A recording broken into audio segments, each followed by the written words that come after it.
Hey guys, in today's video we're back at my sister's. I did do the planting already. I figured we all pretty much know you plant it where it's planted as far as depth wise in the container, and fertilize if you can, either with a starter or just a basic fertilizer. If you can apply it before you put the plant, it will have easier access to the roots and work a lot quicker. Like anything, you will have to water them in after you're done, because if not they will show some signs of shock. You can see there's a little bit of crispiness on this. It's from where I hardened them off. I did start them early inside the house. On the right here we have a giant purple, well, it's called a purple foliage canna, or a canna I don't know, some or Latin name for purple, but it's supposed to be a giant, can grow up to 12 to 15 feet tall, and throws red clusters of flowers. The one next to it is a bit of a dwarf variety. It only grows 4 to 6 feet tall. That's why it's next to it, not behind it, because you wouldn't see it. This one is yellow with orange splashes. It's King Humbert Canna, I think is what it's called. Here we have a Coleus. This one will turn red if it gets full sun, which it should back here. And I will be covering the soil with the wood chips. It's not going to stay like that. It's just so I remember which I just planted and so I can point them out. Here we have another Rose of Sharon hibiscus. The plan is back here. If I can back up far enough. And I can't anyway. Let me see. The plan is to have a hibiscus hedge behind there. It won't be like the front one because it won't be herbaceous, and it'll stay tall. Even when the leaves fall, it'll be a woody skeleton back there. You can see something that popped up that wasn't up the other day. That is a hibiscus. I'm pretty sure it's a Texas red star hibiscus. Very beautiful. Again, another plant that the leaves resemble marijuana. Fun fact, hibiscus is actually in the same family. It's like a cousin. You can make tea from some hibiscus. Now, you don't want to go drinking anything, so make sure you do your research. You can see another one popping up there. Very small, but it's there. Here we put another Rose of Sharon to complete the hedge.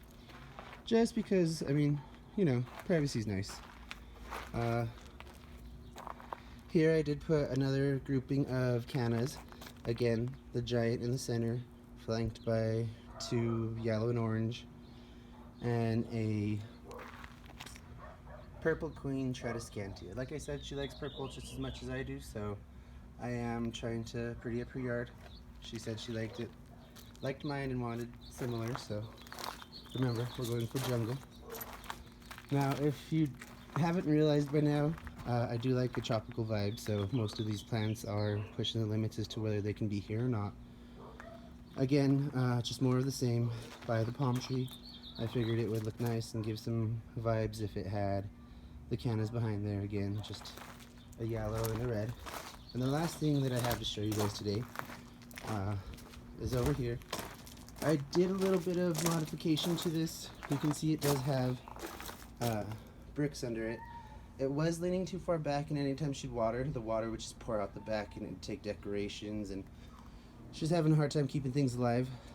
Because the way the thing was made, it was on a slant, so I tried to fill it up a little more. I did mix some sand, because that's all she has up here, with her potting soil, because another issue she had was when it was windy, her soil would blow away. So I figure the sand will help weight it down. Usually when you buy potting soil, it does have sand mixed into it anyway.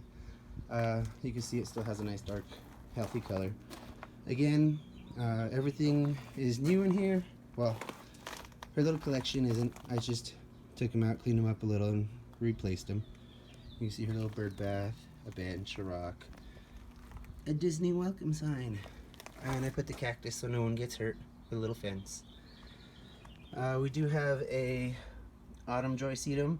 That thing will get about a foot around and throw out a pink bloom or a bouquet of blooms at the end of a foot-long stalk, usually in the fall. That's why it's called autumn Joy. It probably won't get very impressive this year, maybe just one little bloom, but it will form a nice little clump. It is perennial. Here we have another Coleus. This again is one of those that will turn bright red in the sun, so hopefully she gets that. And I did plant it towards the end so she can get a little bit of a spillover effect. Same thought with this. Mine, I did put my first one last year outside, Purple Queen tradescantia. I heard that it was cold hardy in some of the surrounding areas like Phoenix and Texas, and I figured why not try. And to my surprise, I have it coming back this year, so that's not a bad thing, and it did grow pretty prolifically last year, so I'm looking forward to that. Again, hopefully we get the pouring out over the front.